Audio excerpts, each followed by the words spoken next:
babikora bihishe banabihisha cyangwa se bakanihana, ariko ari amapepure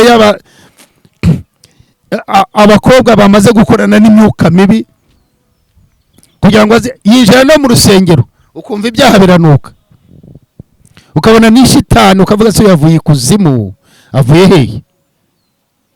Yesu ashimwe cyane. Reka ngarukiraho, iyi ni kamera ntago nayivugiraho byose, haba hari abana baba bari bubyumve, ariko nyamuneka nazo abafite amatelefoni, nta mwana utunga telefoni, abana nabo tuzabigisha inyigisho zabo, ni nka bwa bwana bwivumbura busesa imigeri hariya, ntago wankira, ntago nakugwa nabi cyane. Yesu ashimwe cyane. Nari ndimo mvuga ngo kwigana aba bagabo barahagurutse ngo batuma intabaza hirya no hino, bavuga bati mutabarize umuco w'u Rwanda wacitse, warimbutse, abavuga rikijyana. Yemwe bayobozi bacu beza, bamwe dutora n'abashyirwaho n'amategeko, kuko gukora ibizamini itegeko ntacyo babihinduraho, ariko nabo dutora tujya inyuma tukabatora tukabaha inshingano. Abadepite beza mufite akazi kanini cyane, ariko nimusohora intabaza, muntumire mu nteko nze tuganire mbereke ishusho y'ibiri hano hanze, nimugira n'amategeko muvugurura, mugira ibyo mushingiraho. Haleluya. Ibintu bimeze nabi, urumva ngo abagabo barahaguruka baragenda bohereza intabaza hirya no hino, ngo muri Isiraheli yose, mu gihugu cyose cy'u Rwanda. Rega turacyafitemo abantu babumbatiye umuco, batumirwa mu nteko mukabashyira muri komite runaka ishinzwe wenda kubungabunga itegeko nshinga, ishinzwe se kubungabunga umuco nyarwanda, kuko mu nteko ngire ngo izo komite ziba zirimo. Urumva mukaganira, mukagira ibyo mubakuramo, mugafasha itegeko nshinga ku yandi mategeko arifasha kubaho. None se niki? Ntabwo ari ukujya mu nteko no guhembwa no kureba abibye bo, ahubwo mbona. Nitwa Revera Pasteur Karemera James, tugira ikiganiro umuco n'umuryango byo shingiro ryo kumenya Imana.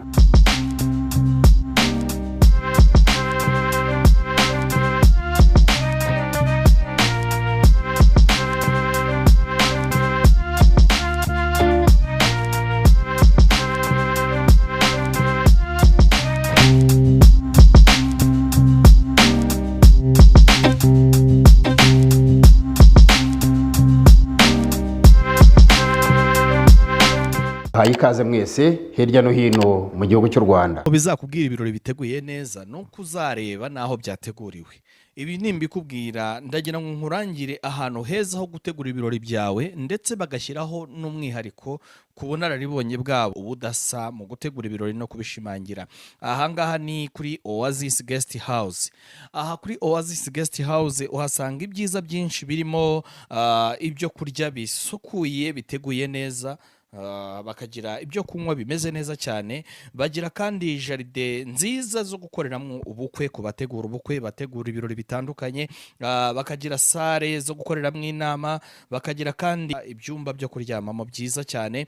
Si ibyo gusa kuko bagufitiye na sale zo gukoreramo inama mu buryo butandukanye. Reka nkubwire ko rero ahantu heza ho kwishimira, heza ho gukorera ibyiza by'umunsi wawe ari kuri Oasis Guest House. Ku bindi bisobanuro mwabamagara kuri iyo nimero mubona kuri ekara, hanyuma bakagufasha rwose. Ni hariya mu Karumuna uri kwerekeza mu Bugesera. Yesu ashimwe. Nongeye kugaruka muri studio nyuma yo gusoma kutuzi cyangwa ku gafanta ko muri Wazisi ni ahantu heza cyane rwose. Reka mbamamarize, ntacyo bantwaye. Wazisi ni hano mu Karumuna, ngira ngo kubahazi, abatahazi nabo bahamenye. Ni mu Karumuna hano rwose mu cyapa cya bisi, hari ahantu heza h'uruganiriro, hari ibiti byiza, hari indabyo, hari n'abazungu n'abirabura n'abanyaburayi na bamwe bakunda ibigezweho ngo n'ibya noroge birahari rwose. birahari, uze kunkurikiranira wumve nimba ijwi ryumvikana, kuko uyu munsi ndashaka nkavuga ikiri ku mutima wanjye. N'inyigisho ndi buzishyiremo yego, ariko ndashaka kuvuga ibiri ku mutima wanjye. Ndashaka gufasha abagabo rwose. Mu kanya mbere yuko njya gusoma kutuzi nari maze gutomboka, ariko reka mbaganirire ntuje noneho.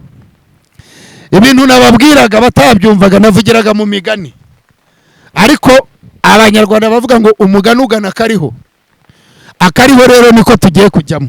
Yesu nashimwe cyane. Ni Pasiteri Karemera James, ku bambonye ari ubwa mbere. Chano ni Umuco Family Gospel TV, ku baba bayibonye ari ubwa mbere. Icyigisho ni umuco n'umuryango byo shingiro ryo kumenya Imana, ku baba ari ubwa mbere. Abankurikiye Imana ibahe umugisha, ariko ntago muzana amafaranga, sinzi impamvu. Amafaranga mwarahimanye, kandi abanyarwanda mufite amafaranga ndabizi, muyatanga no mu bintu byinshi bidafite n'umumaro cyane rimwe na rimwe, ariko ntago umumaro mba mvuze kuri njye gusa, ku bandi mba bafitiye umumaro.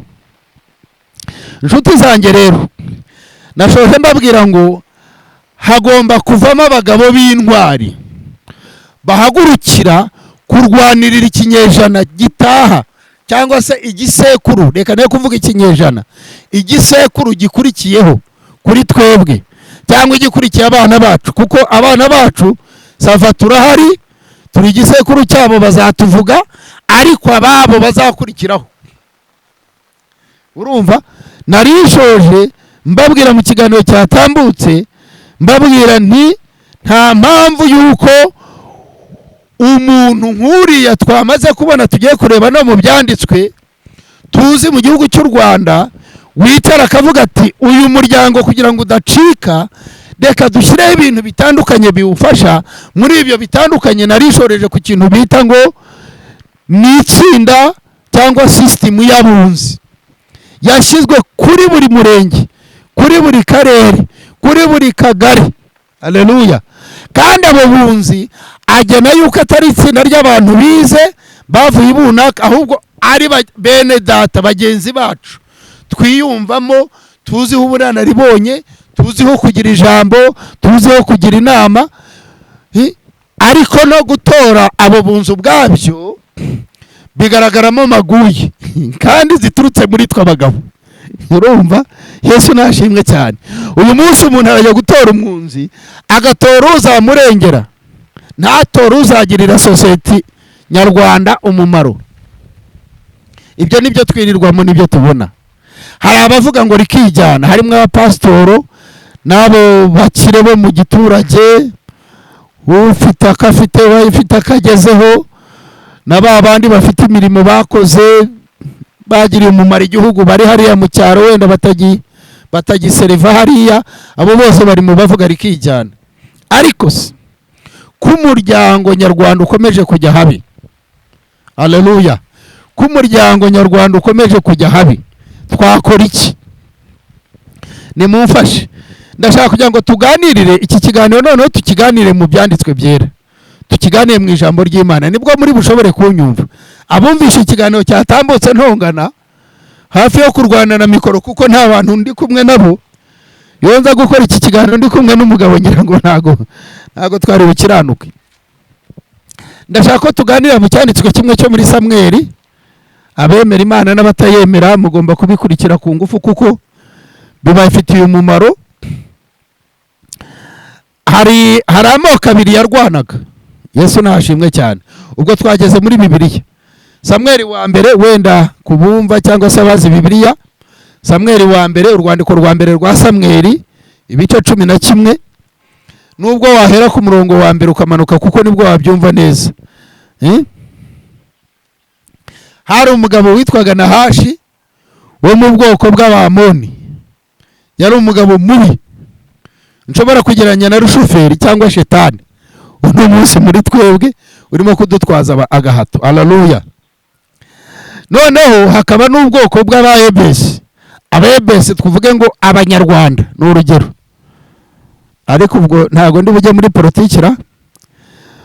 Ubwoko bw'abanyarwanda bwiturije bwibereye mu gihugu cyabo, mbese uko tubayeho twebwe abanyarwanda, twirira kumbati kacu, urumva ikirayi, dore ko ikirayi dukungahaye ku birayi, twimereye neza. Ubwo bwoko bw'abamoni bwari bufitemo icyo gihangange, cyumvaga nk'igihangange cyitwaga Nahashi. Ubwo ndi muri Bibiliya, ndi bubihuze n'icyo nshaka kuvuga cyangwa se na message yanjye y'uno munsi. Nahashi n'ubwoko bwabo cyangwa se n'igihugu cyabo baza gusagarira ikindi gihugu. Nkwereke inkomoko y'icyo twita abadayimoni cyangwa se Satani cyangwa se Lucifer, kuvuga ngo kumvira andi majwi. Iki kintu ninkivuga, abagore, abadamu, ababyeyi baze kunyumva cyane, kuko nibo ndimo kugarukaho. Kubera iki?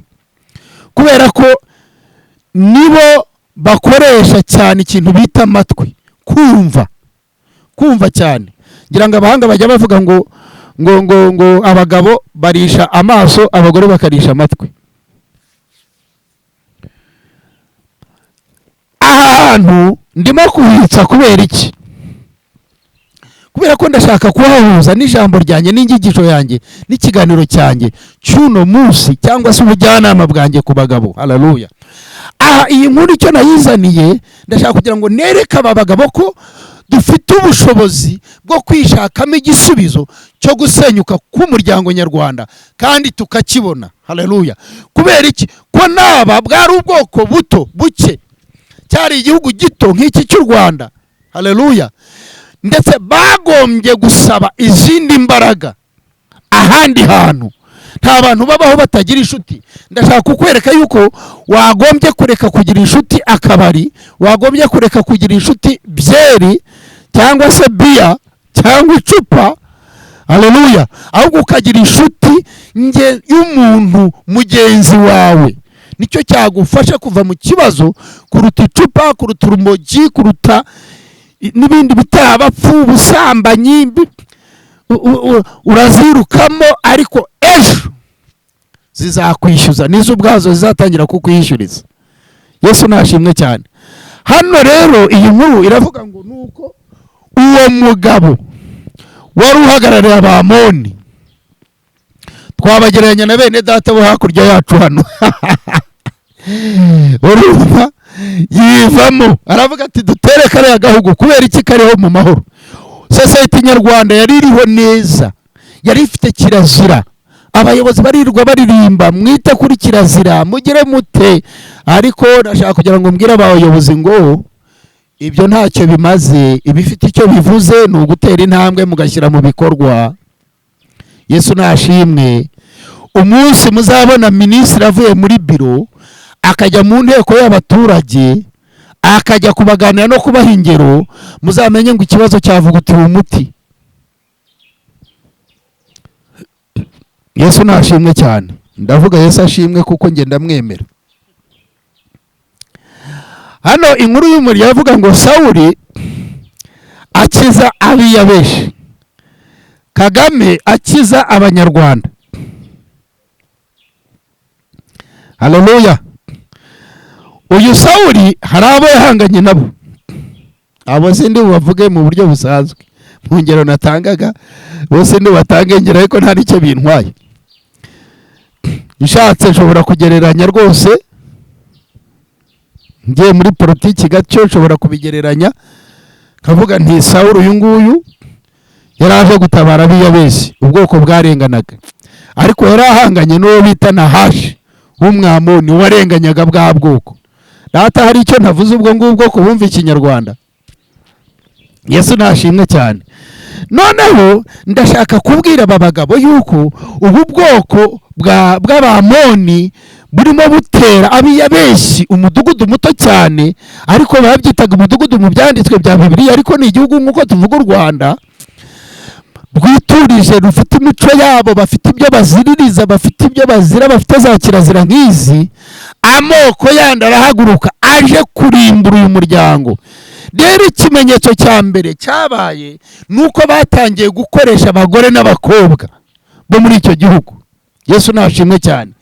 Igihe kiragera ngo barabafata babagiraho iminyago n'iki, bashaka kwijizamo imbaraga zabo kugira ngo zigende zitaking over, zifate iriya mico yabo tuvuge ku banyarwanda wenda niyo kujya kure cyane, cyangwa abo mu mudugudu w'Iyabesi.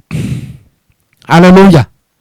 Urumva, noneho ngo havamo abagabo muri uwo mudugudu w'Iyabesi mu Rwanda, havamo abagabo barahagarara baravuga bati biturabyanze, nimukumire. Haleluya. Abagore n'abakobwa barimo kugenda, aba nibo barimo guta umuco hanze, nibo barimo kugaragaza imbaraga. Erega tumenye ko nibo baturema, imbaraga zacu barazizi. Ni nayo mpamvu kurwana intambara yo mu rugo rwawe udateze kuyirwana ngo uyitsinde. Uyirwana gutyo, kuyirwana kugira ngo uyitsinde, ca muri iyi nzira ndimo kukubwira. Abagabo ngo bitoramo abagabo b'inkorokoro b'abanyabwenge bafite ibitekerezo bizima. Haleluya. Ba James n'abandi nkawe baragenda baricara mu kagoroba kabo, baravuga bati tugire dute ko abamoni batumazeho abakobwa n'abagore, ko bagenda bakamena amabanga y'igihugu, ko ibintu byadogereye, ko bamaze kumenya kirazira yacu, ko barimo gusenya umuco wacu kusenyutse. Twijandike mu banyamahanga, nibyo perezida wacu ajya avuga, mujye Burayi, mujye za Amerika, mujye gupagasa kugira ngo imiryango yanyu ibeho. Ariko mwijya gupagasa ngo muze musenye imiryango yanyu, kandi murekeraho, mugarukiraho. Yesu nashimwe. Abagabo ngo baraterana baravuga bati ejo igitero nikigaruka tuzabwire abagore n'abakobwa n'abana bacu bajye mu mazu bifungirane. Haleluya. Twebwe tugende tujye guhura nabo bagabo, abo babi, abo bagome. Yesu nashimwe cyane. Sore akantu gato ndi bugosoremo, iyo tuvuga abagabo hari n'umugore uri smart. Ntabwo tuba tuvuga abagabo ku gitsina. Rega twebwe abanyamadini iyo tuvuga abagabo ntabwo tuba tuvuga abagabo ku gitsina gusa, ariko hano ho n'abagabo banyumve kuko navuze nk'umunyarwanda. Nubwo ntakwirengagiza inshingano mfite za gishumba. Yesu nashimwe cyane. Abagabo ngo barangije umugambi barawunoza, baragenda babwira abagore n'abana n'iki ngo nimwumva impanda mwifungirane mu mazu, ntagire usohoka, ntawemere kongera kwitaba. Batumazeho abantu umuco bawutwaye. Gutwara umugore baba batwaye umuco. Haleluya. Gutwara umugore baba batwaye ibanga, kuko ngo nibo ba mutima w'urugo, nibo bafite ibanga ryo muri uru rugo. Yes, izina ry'Imana rihabwa icyubahiro. Bashiki bacu, abagore bacu, nimwumvire abagabo, nimwumvire basaza banyu, kuko bari maso kubarinda.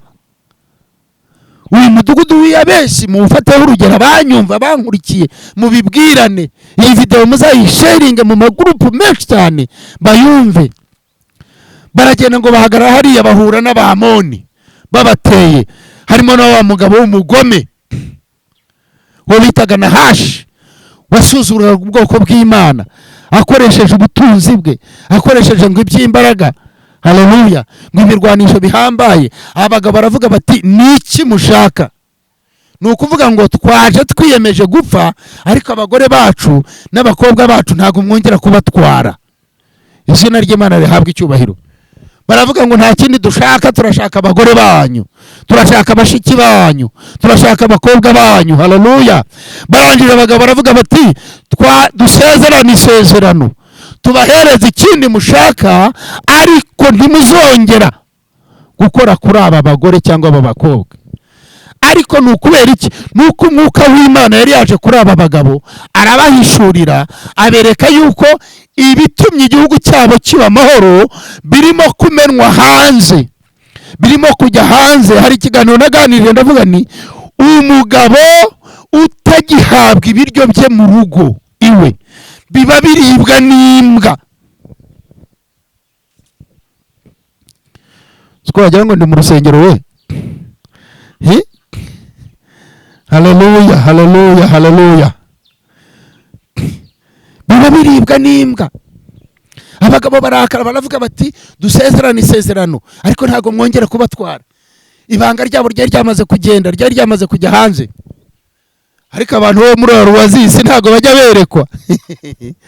Bazana amazi yo kunywa, ntaza gusarara. Mbwira abanyarwanda, haleluya. Urumva abagabo barangije babanyagasuzuguro sha babirasi.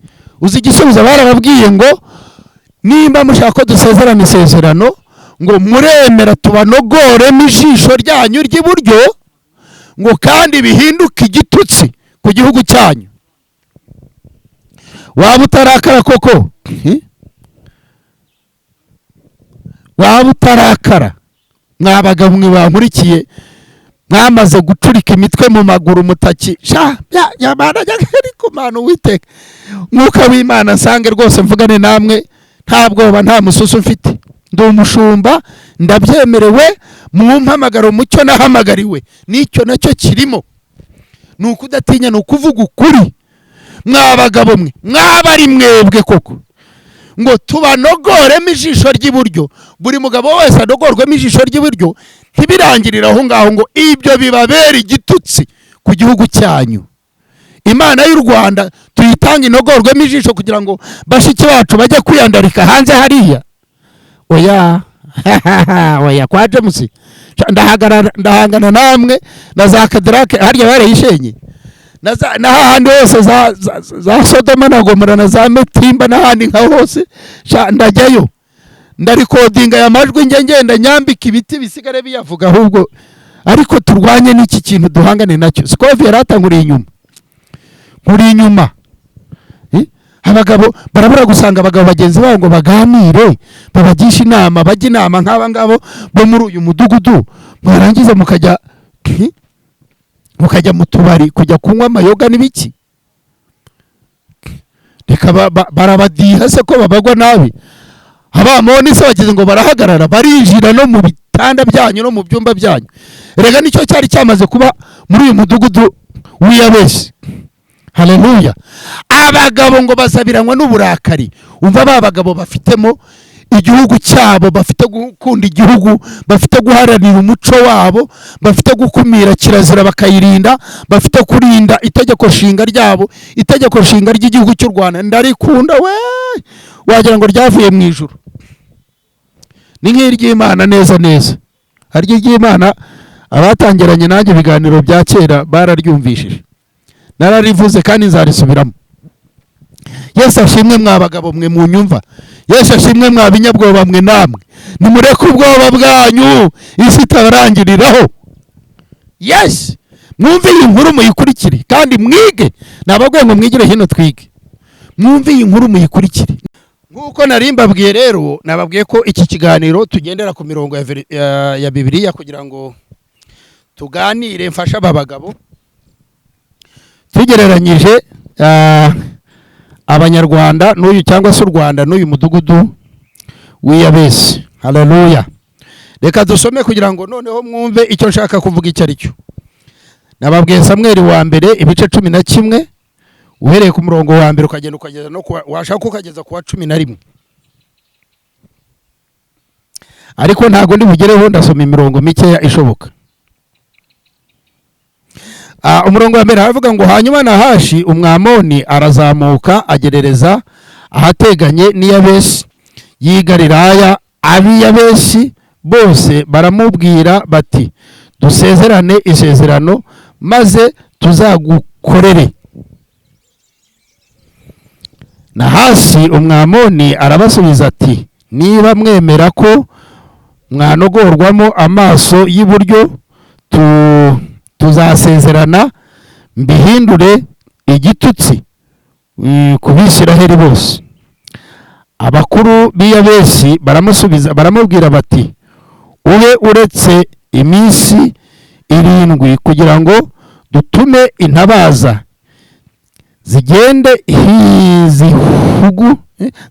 igihugu cya Isiraheli no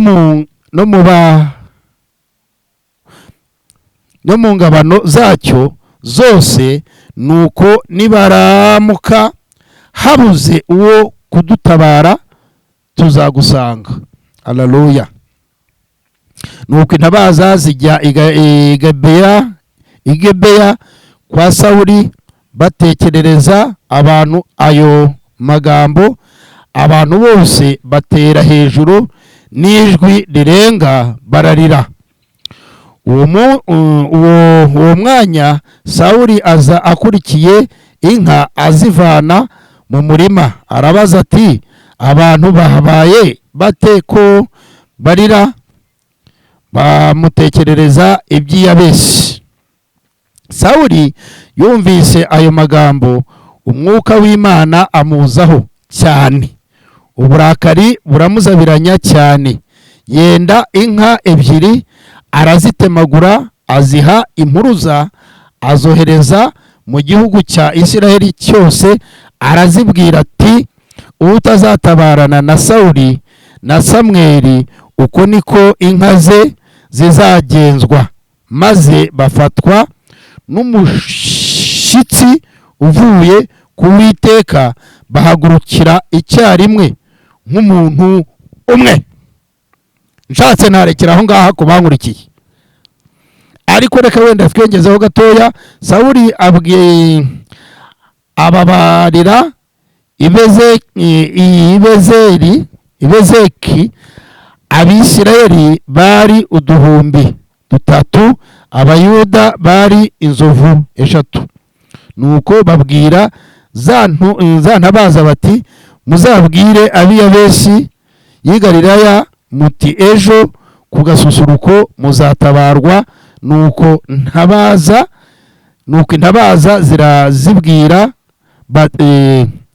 zibibwira ab'iyabesi, baranezerwa. Ab'iyabesi niko kubwira Abamoni bati, ejo tuzabasanga mutugire uko mushaka. Haleluya, haleluya. Reka ndekera aho ngaho. Ibyanditswe ni byinshi, imirongo ni myinshi. Nashakagamo imirongo nk'ibiri cyane, kumva ngo umwuka w'Imana aza kuri Sawuli, ngo azabiranywa n'uburakari kubwitotezwa, kubw'ibyangwa n'amaso y'Imana byari bimaze kuba mu gihugu. Yesu nashimwe cyane. Umuntu utaragerwaho umwuka w'Imana ngo amuzeho nk'uwaje kuri Sawuli kuri uriya munsi, umuntu utaragira ubwenge bwo kuvuga ngo reka tubanze twisuzume, twinenge, nitubona bidashoboka twemere uwo muco wacu ucike. Umugabo utari wiyemeza ngo avuga ati, ejo nzabikora bici ibyo cyakabaye, nzarwanya iki kibi cyo kwinjira mu gihugu cyacu bibe uko byakabaye. Ntago perezida wa repubulika ari we wajya hariya ku mugaragaro muri za disikuru mu bintu byose ashinzwe ngo ajye kuvuga ngo arakumira ngo ubutinganyi, ngo kwendana kw'abagabo n'abagabo. Oya, turahari. Ntabwo kandi dusaba ikibari kugira ngo tujye kukivuga. Nta nubwo twibasiye umuntu runaka, turakumira ikibi n'igisa nacyo, niko Bibiliya ivuga. Dukumira ikibi n'igisa nacyo. Nimba dusoma mu byanditswe tukareba amateka y'ibihugu byose, uretse uno munsi wa none, iki kinyejana cya 21 tutazi bihishwemo, byaturumbutsemo na za covid na zaki. Haleluya. Ariko ibindi binyejana byatambutse, ibihugu byarwaniraga umuco wabyo. Abantu itsinda runaka rikikoramo, rikazamura ijwi kugeza n'abandi bumvishije. Ab'iyabesi bazamuye ijwi bamaze kurambirwa ishimutwa ry'abagore babo n'iki, baragenda bahangana n'ubwo bwoko, barabusanga, baravuga ngo nimutugenze uko mushaka, ariko nimwongera gukora ibi. Yesu nashimwe cyane. Yemwe mwabagabo mwe, nimba hari abantu banukirwa n'ibyaha muri uru Rwanda, ntawe biranukira. Kw'ibyaha bihari bigwiriye, ntawe biranukira. Uracaka umuntu ugasanga umuntu aragenda ingendo ntiwamenya nimba zivuye ikuzimu no mu ijoro ntizavayo. Mu muco munyarwanda umuntu afite ibyanwa aragenda koko, umukebuye ukamubwira uti, yewe muhu uragenda uti, iyo ngendo si Nyarwanda. Yagukora iki? Yakurega hehe? Ese akureze urimo kurengera umuco w'igihugu, urubanza rwagutsinda n'uruhe? Yesu nashimwe cyane. Urahura n'akantu ukagira ngo ni daimoni rivuye ikuzimu, ukareba ugacece kugatambuka ukagenda. Woya, ni mwebwe murimo gushyigikira icyaha. Yesu nashimwe cyane. Wahura n'umwana w'umukobwa ukibaza se uyu ni umuneke, ni pepo, ni daimoni, ni pepo rivuye ikuzimu, ukayoberwa. Ese umubaje turi mwene ndi wo kwande? Ntago waba utanze umusanzu ku gihugu. Yesu nashimwe cyane. Aba bantu biyabese ngo bararambirwa, barahagara babwira buriya bwoko bw'abarenganyaga, ni nko kubwira ikibi ngo tugiye kwisuzuma, nitubura igisubizo tuzemere uwo muco. Ntabwo ari umuco, nico. Ibyanduza umuco wacu byose nico. Twemere iryo co ryinjiye mu muco. Hey, mwabagabo mwe muzabazwa byinshi kuko muzi byinshi. Uracecetse ariko wibaze ngo ibyo ucecekanye uko bingana gutyo niko buri nyuguti uzayibazwa. Imbere y'uriya wakugize umugabo, imbere y'uwaguhaye inshingano zo kuyobora uwo muryango, azayikubaza adatakaje inyuguti niyi nimwe. Ntabwo uzamusubiza ngo nabonye bimaze kunyobera ngo mpitamo guceceka. Nk'abarokore, nk'abapasiteri, tokora hari abamaze kwisunga utubari, nabo hari abamaze kwisunga za byeri na za rikeri. Abo ngabo nibo nshaka kuvugana nabo kuri uno mugoroba. Mu izina rya Yesu muzabibazwa mukiri bazima, muzanabibazwa mwaranapfuye. Reka mbabwize ukuri kw'ijambo ry'Imana. Kubuzi byinshi ni kuzabazwa byinshi. Kuba bicecekanye udashobora gufasha, kandi ari Imana yagushyiriyeho gufasha abandi abagifite imyumvire itari myiza. Barahari muri iki gihugu, harimo abantu bafite imyumvire mibi pe, complicated, abantu nabo ubwabo batisobanukiwe. Udashobora kubaza ngo urinde wo kwane ngo azagusubize. Haleluya, haleluya. Abanyumva iki cyanditswe kiravuga ngo nuko abahungu, abagabo, abakuru bo muri uwo mudugudu ngo baraterana, baragenda bahura n'abamoni, barababwira ngo ese tubigenze dute tugirane isezerano. Ariko ijambo rimwe ririmo rishaririye dinjya n'uno munsi wa none rituma njya kuri izi mikoro, ni ijambo rivuga ngo turabanogore, nimwemera ko tubanogoramo amaso ye y'iburyo. Ntibirangirira aho ngaho ngo ibyo bigahinduka igitutsi ku gihugu cyanyu cy'u Rwanda, ngo muze tugirane iryo sezerano. Wa munyarwanda we witeguye kwemera gutanga igihugu cy'u Rwanda n'ubwiza bwacyo, ese aba bashiki bacu, abo bashiki bawe, abo bagore bacu, abo bagore banyu muratubwiza, ariko ubu bwiza muremera kubusheta kugira ngo inda zanyu zijye imbere. Yesu nashimwe cyane. Koko umbajije nk'ubwiza bw'abakobwa bacu baburanye iki gihugu ku buryo bajya gusheta amagara yabo, kuba badandaza amagara. Ubwiza bwanyu ntabwo tubureka ngo bugende gutyo, oya, hari icyo bugomba kumarira igihugu. Yesu nashimwe cyane. Ahangaha abantu ntibari bunyite umunyapolitikira, ngenda umupasitoro, umupasitoro unanabyemera. Ndimo ndagana ku musozo, ariko ndagira ngo mbagire inama.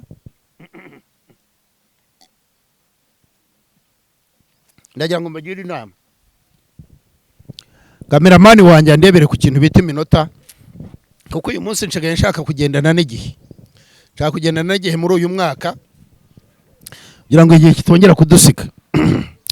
Aba bagabo ngo bumvishije iryo jambo basabiranywa n'uburakari, baravuga ngo oya, ngo nimuduhe none kugeza iminsi 7, nitubura ikiturengera, nitubura igisubizo turaza mutugenze uko mushaka. Izina ry'Imana rihabwe icyubahiro.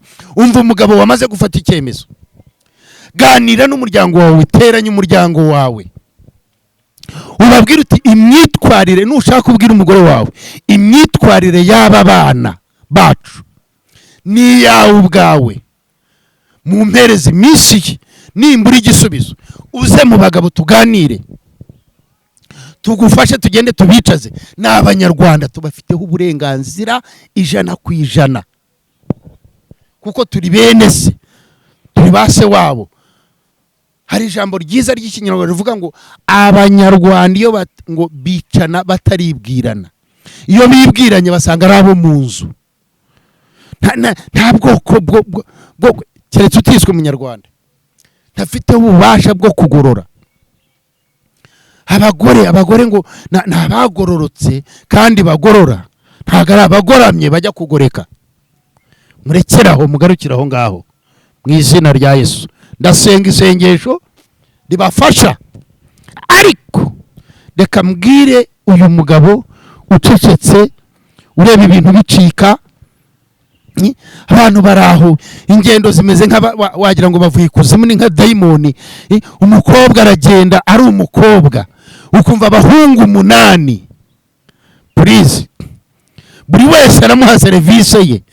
Isi akabikora se yumva, akabikora nyina yumva, akabikora bareba, abahungu barasimburana iwanyu ari 5, 6, 7, kandi ufite umukobwa umwe, ufite abakobwa 7, siko wakira abahungu 7 iwawe. Warangiza ukikomanga mu gatuza ngo urarerera iki se? Utarerera u Rwanda, utarerera sosiyete nyarwanda, urimo urarerera iki? Umukobwa ntushaka kumuvugaho kabaye nk'akadayimoni rivi kuzimu, karijira mu rugo ababyeyi akaba ari bo bikanga, akaba ari bo bimwanya mwunya bakicara neza. Koko muduhamagare turahari. Abo bahungu abo bakobwa duhangane nabo, agakobwa kangana gutya imyaka 17, 18, gafite abasore bavamo ingabo z'igihugu, bavamo abameya, bavamo iki, kakabatendeka kakabahonganisha imitwe. Duhari ngo turaba pasiteri, kandi ejo kakaza mu rusengero akaza kuramya ameze nk'idayimoni rivuye kuzimu. Izina rya Yesu, abazimu bashye ndatwika buri badayimoni bose nk'abo ngabo. Umwana ni mukirarana arataha, avuye he? Avuye mwirimbi, avuye kuzimu, avuye he? Ndatabaza ndavuga ngo duhagarike kirazira y'u Rwanda yubahirizwe. Ntago itegeko nshinga rirahinduka, nirihinduka nzaceceka, ariko ritarahinduka ibyo byose byubatsemo. Yesu ashimwe. Ntago nshaka kuvutsa umuntu umudendezo we, ariko nawe nakore attention yigusha abantu. Uduhungu karafata akazi uyu munsi, ejo ugasanga arishyuzwa miliyoni 5, 6, nta kazi arashyira hariya, nta kabanza, ari akadayimoni ipepure ryo kwa runaka ritazi ngo ni irya runaka wo kwa runaka. Mukakiruka inyuma mugahora ubwanwa n'ubwiki. Aragushima mu bwanwa, agashima bwa runaka. Abasore bize bafite kaminuza, b'abanyamategeko, bafite za masters, ugasanga ipepure rimwe ryabatondetse ku murongo wa miliyoni 2, ushinzwe gusigisha inzara, ushinzwe gusiga iminwa ibitukura, bira byose byo tubona by'amapepure kabisa. Ugasanga mwene runaka uko runaka aricaye, hari dayimoni ashinzwe ngo gusukisha, atazi ngo nuwo kwa runaka nuwo kwandi. Ikimenyimenyi niyo ubwiye uwo muhungu ukagira nk'amahirwe yo kumubona, kuko abahungu mu rusengero niyo bakora ibyaha babikora bihishe, banabihisha cyangwa se bakanihana. Ariko ari amapepure abakobwa bamaze gukorana n'imyuka mibi, kugira ngo yinjira no mu rusengero ukumva ibyaha biranuka, ukabona ni shitani, ukavuga se yavuye kuzimu, avuye hehe? Yesu ashimwe cyane. Reka ngarukiraho, iyi ni kamera ntago nayivugiraho byose, haba hari abana baba bari bubyumve, ariko nyamuneka nazo abafite amatelefoni, nta mwana utunga telefoni, abana nabo tuzabigisha inyigisho zabo. Ni nka bwa bwana bwivumbura sese imigeri hariya, ntago wankira, ntago nakugwa nabi cyane. Yesu ashimwe cyane. Nari ndimo mvuga ngo kwigana aba bagabo barahagurutse ngo batuma intabaza hirya no hino, bavuga bati mutabarize umuco w'u Rwanda wacitse, warimbutse. Abavuga rikijyana, yemwe bayobozi bacu beza, bamwe dutora n'abashyirwaho n'amategeko, kuko gukora ibizamini itegeko ntacyo babihinduraho, ariko nabo dutora tujya inyuma tukabatora tukabaha inshingano. abadepite beza, mufite akazi kanini cyane, ariko nimusohore intabaza, muntumire mu nteko nze tuganire mbereke ishusho y'ibiri hano hanze, nimugira n'amategeko muvugurura, mugire ibyo mushingiraho. Haleluya. Ibintu bimeze nabi. Urumva ngo abagabo barahaguruka baragenda bohereza intabaza hirya no hino, ngo muri Isiraheli yose, mu gihugu cyose cy'u Rwanda. Rega turacyafitemo abantu babumbatiye umuco, batumirwa mu nteko, mukabashyira muri komite runaka ishinzwe wenda kubungabunga itegeko nshinga, ishinzwe se kubungabunga umuco nyarwanda, kuko mu nteko ngire ngo izo komite ziba zirimo. Urumva mukaganira, mukagira ibyo mubakuramo, mugafasha itegeko nshinga ku yandi mategeko arifasha kubaho. None se niki? Ntabwo ari ukujya mu nteko no guhembwa no kureba abibye bo, ahubwo mbona bamwe batinya no kubavugaho. Hari nabo biba, hari n'abiba rwose byakwiba.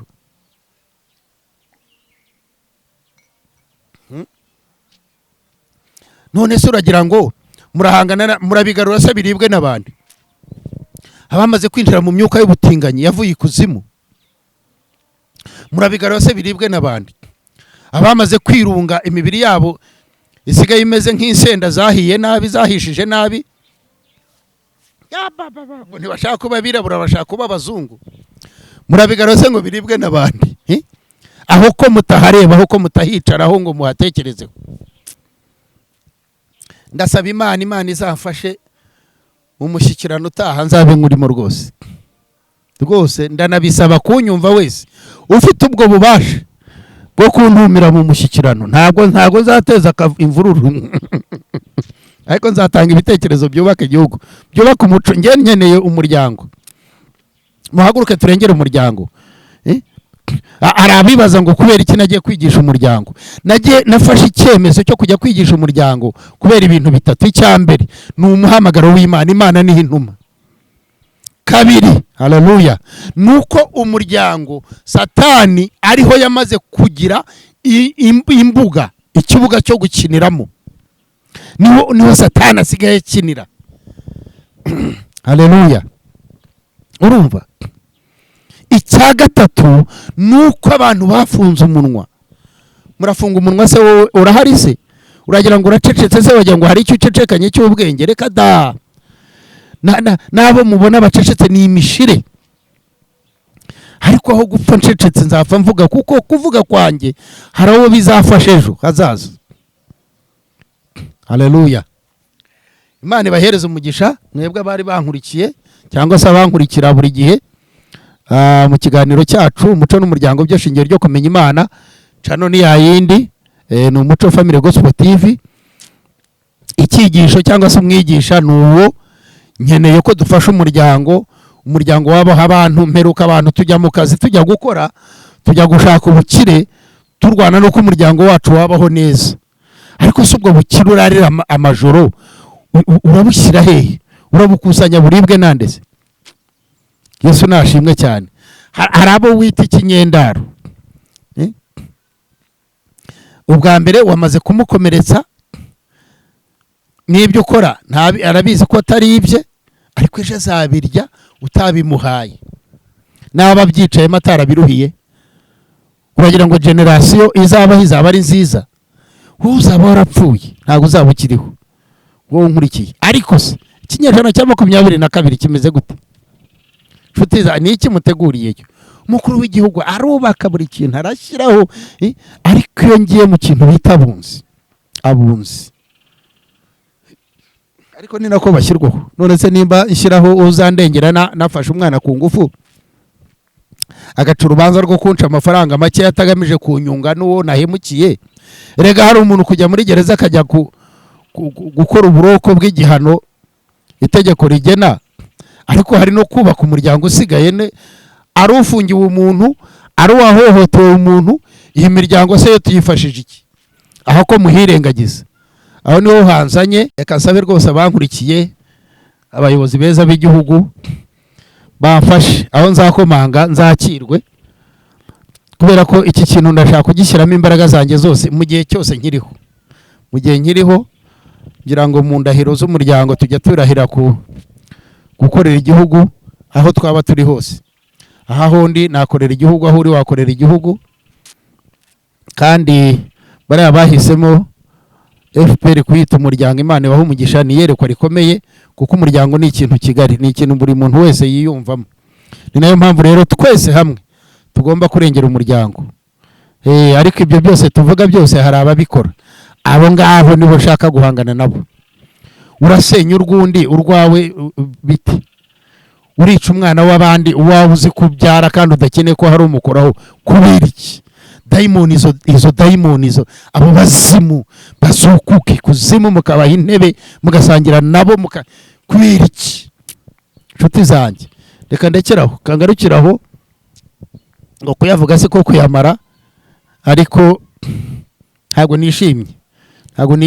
Nimuhaguruke tube nk'abiya benshi duhuruze. Wabonye ko bahuruje batanga intabaza hirya no hino ngo ziragenda zigera mu gihugu cy'Yudaya. Haleluya, izina ry'Imana rihabwe icyubahiro. Ibyo byose ariko byari bikigize igihugu cy'Isiraheli, nk'uko twavuga u Rwanda. Nimba byacitse turutse Kigali, duhuruze Uburasirazuba badutabare, dukumire ibyo byuka ngo by'ubutinganyi banabyise n'ibizina bibi byagatsindwa. Izina rya Yesu, abazimu bashye bakongoke. Dutabaze amajyaruguru y'igihugu atabare. Nimba byaturutse Kigali, nimba byaturutse mu majyaruguru y'igihugu, aho ngaho dutabare. Amajyepfo arahari, ntabwo igihugu cyose kirangirika. Yesu nashimwe. Nimba byaturutse mu migi, biturage biracyahari, haracyari abasaza bubaha umuco, barengera umuco. Izina ry'Imana rihabwe icyubahiro. Ngo nuko intabaza ziragenda bagera mu mudugudu w'Yudaya, ngo aho umukozi w'Imana wumviye umwuka w'Imana yari ari witwaga Sawuli, ngo avuye mu rwura acyuye inka ze, yumva umuborogo, igihugu cyaboroze. Utararirira igihugu cyawe uzaririra iki? Uzaririra intumbi z'inkongoro se? Erega hari abantu ureba agenda ukagira ngo ni umuntu, ariko byararangiye. Umuntu udashobora kubaza ngo uvuye ngo agusubize atazi aho avuye, wowe wamwita umuntu gute? Ngo mvuye akagusubirishamo inshuro 3, bageze ngo abahazi. Abazimu babayayuye mu mutwe bakukumbye bamazemo. Yesu nashimwe cyane. Uretse kumurambika yebwaza ukavuga uti umwuka w'Imana yongera gusanga kugira umuntu akuzure. Yesu wazuye abapfuye akuzire, nawe akuzure mu bapfuye. Wagize ngo uwo muntu abariho? Umuntu aragenda yivugisha nk'ikivumvuri. Twayaga twumva ibivumvuri tukiragira inka, nimugoroba nibwo byatangiraga igitaramo cyabyo. Umuntu akagenda yivugisha, nta kuteri yambaye, nta telefone afite, umukumva ari amahoro. Twakomeza tugaceceka. Ngo bakubitanye n'uyu mugabo, ngo babimuganiriye ibya bene wabo, arababara cyane.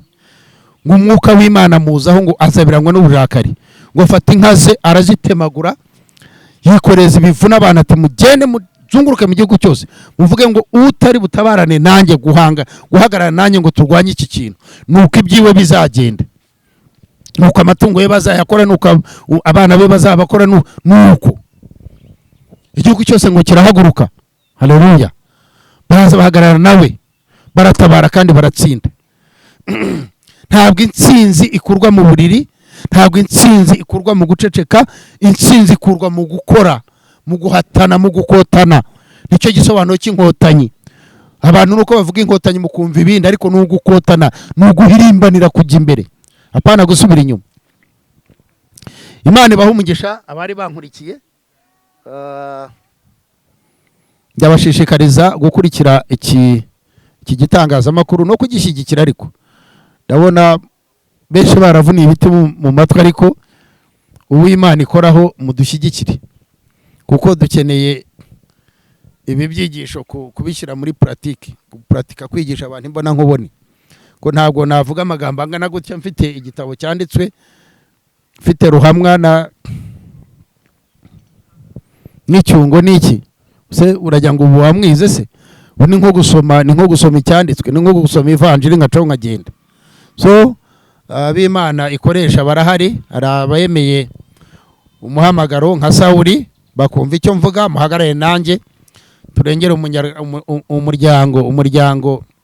Ibintu bimeze nabi, barirukana za Mukorogo, ariko Mukorogo ntabwo yacika atari twe tuyiciye. Kuvuga ngo umukuru w'igihugu ngo agiye ku mipaka arakumira, ibyo twinjiza muri iki gihugu bingana iki bitemewe se? Ibyo birirwa bamena se, baba babimena babisanzeyo byakorewe se, ntiba biri hano? Ariko twese duhagurutse tukabikumira izo Mikorogo, bashiki bacu twe ejo se tuzaba dushaka abandi, abana bacu bazashaka abandi se? Murekeraho ndabasabye, ndabinginze mwakabyara, kandi uwo nkomerekeje mbabarire. Ntabwo naje kuri mikoro ngamije kugira uwo nakomeretse, uwo nahutaza. Mu mbabarire rwose, nshoze mbasaba imbabazi kuba wanyumvishije nabi. Amusore nta jambo ribi, wajya muri comment ukandika ukambwira utira ijambo uzarigorore wenda ryankomerekeje aha. Wajya muri comment ukavuga uti iki ngiki waragikwepye kandi nicyo kibi. Wajya muri comment ukavuga uti mushumba rero rwose ndahari, nanyishyire mu mubare wabahagurutse mu kugushyigikira, nkagutumira tukaganira hano tukigisha abantu. Wajya wavuga igitekerezo cyawe nta kibazo, upfa kuba utagamije kunkomeretsa, ko nanjye sinaje hano ngamije kugukomeretsa. Ibindi Imana ibaho umugisha. Reka nsoze mbasengera, kuko natangiye iki kiganiro cya kabiri nazabiranijwe n'uburakari, sinabona umwanya wo kubasabira, ariko reka mbasabire. Imana iduhana umugisha twese. Imana Uwiteka umuremyi w'ijuru n'ijuru, turakubaha mu Rwanda n'abanyarwanda, mu izina rya Yesu tuguciriye bugufi. Nsengeye abantu bumva iki kiganiro, abacyumva none n'abazacyumva ejo, kugira ngo kizabe ikiganiro kibakora ku mitima, kizabe ikiganiro kibashengura, kinjira mu mutima, nk'uko iriya message, buriya butumwa bwinjiye muri Sawuli ngo akazaberangwa n'uburakari. Umwuka w'Imana mujeho, umwuka w'Imana ajye ku bagabo bene data, umwuka w'Imana ajye ku bagore bashiki bacu n'abagore bacu na ba mama batubyara, mu izina rya Yesu Kristo w'i Nazareti. Bazabiranwe n'uburakari bwo gucika k'umuco, bazabiranwe n'uburakari bwo kwangirika k'umuryango, bazabiranwe n'uburakari bwo kwangirika kwa bashiki bacu n'abasaza bacu n'abarumuna bacu n'abana bacu, bazabiranwe n'uburakari bwa kirazira irimo gukuka, irimo gucika, irimo gukurwamo. Kandi twese twabeshejweho nayo, no kugira ngo igihugu kigere hano nuko hari kirazira yari iriho. Mu izina rya Yesu, ufite icyo afite ntakarye wenyine, ufite icyo afite ntakakiherera, kimenyeshe n'abandi, kibafashe. Icyagirira u Rwanda n'abaturarwanda umumaro cyose kibafashe, gitangwe, gikoreshwe kandi mu buryo bwiza, budakomeretsa, budahutaza. Mu izina rya Yesu, umwuka wawe wera yigisha mu buryo bw'ubwenge, amanuke yigisha aba bantu. Ari abankurikiye ndabasengeye, abasore n'inkumi bakiri batoya, dore ibyo bategereje ntago babizi. Ibyo bazi n'ibyo barimo no munsi, n'ibyo barimo guharanira uno munsi, ariko ejo habo ntago bahazi, kandi nta nubwo bakeneye kuhategura. Ndavuga ngo umwuka w'Imana bamanukeho, abasange cyane, abateremo imbaraga zo gutangira gutegura ejo hazaza. Ikinyejana gitaha ntawe ukizi, gihisha ibyacyo, ariko ndagusaba mwuka wera ngo utegure abanyarwanda n'abanyarwandakazi beza bazakibamo, kandi bazakiryoheramo, kandi bazagitunganya nacyo bakakigorora, mu izina rya Yesu. Urakoze, icyubahiro n'ishimwe n'ibyawe. Ndasenze ndizeye, nsengeye igihugu cyacu, nsengeye abayobozi bakuru b'igihugu, nsengeye imbibi z'igihugu, nsengeye ingabo na polisi by'igihugu. Data, dore baba maso, batubera maso, baturinze. Ndagusaba kugira ngo Nyagasani ubongerere imbaraga, ubengerere ubushobozi, ubengerere ubwenge, ubaho ubuhanga buhanitse Nyagasani mu by'ijuru n'iby'ubumenyi bw'isi, mu izina rya Yesu, kuko bari ku isi. Data, bayikorere nk'abayiriho, bakumira ikizira, mu izina rya Yesu. Uduhereze umutekano uhagije. Imbibi z'igihugu cyacu zose turazisengeye, imipaka yose turayisengeye, kugira ngo buri gitero cyose, cyaba icy'ijambo ribi, cyaba icy'intwaro, cyaba icy'abagome n'abagambanyi, mu izina rya Yesu gihezwe.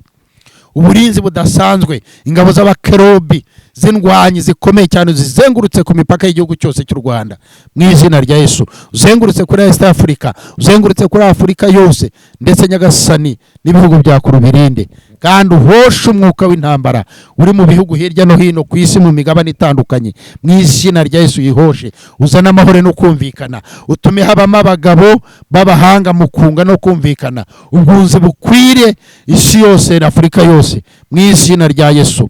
Data ubu umurage mwiza ukomotse mu Rwanda ugere ku isi hose. Urakoze, icyubahiro n'ishimwe n'ibyawe, ndasenze ndizeye mbyambaje ku bwa Yesu Kristo umwami wacu, amen, amen, amen. Baho umugisha. Turimo turakorera muri Oasis hano mu Karumuna, baduhaye uwo mwanya wo kugira ngo tuhakorere. Hari jaride nziza, bafite byinshi baba bakora. Ku bakeneye kuza kuganira, hari amajaride, hari amacumbi, hari ibikoni byiza, kugira ngo iyo turebye uruhu rwacu rurimo ruranyerera nabo baba babigizemo uruhare. Ufite amafaranga Imana yarayaguhaye, nta mpamvu yo kuyata ikuzimu, uyata mu tubari na hehe. Waza ugasangira na James tugakora akaganiro twinezerewe rata. Eka mbashimire rero, ibiganiro byanjye iteka ndababwira nti ntangira ari burage ariko nkasoza njye inama kandi nziza ku bashobora gukurikira ikiganiro mukagisoza, mwunguka byinshi cyane rwose, byinshi, kuko ntago watangira uvuga imyanzuro, utangira ariko nabyo ndimo ndabikorana na kameramani wanjye. Turaza kujya tubakorera ibiganiro bito ibyo bita ngo bigwa ku ntego, ariko na nibi ntago byahagarara kuko izi ni inyigisho.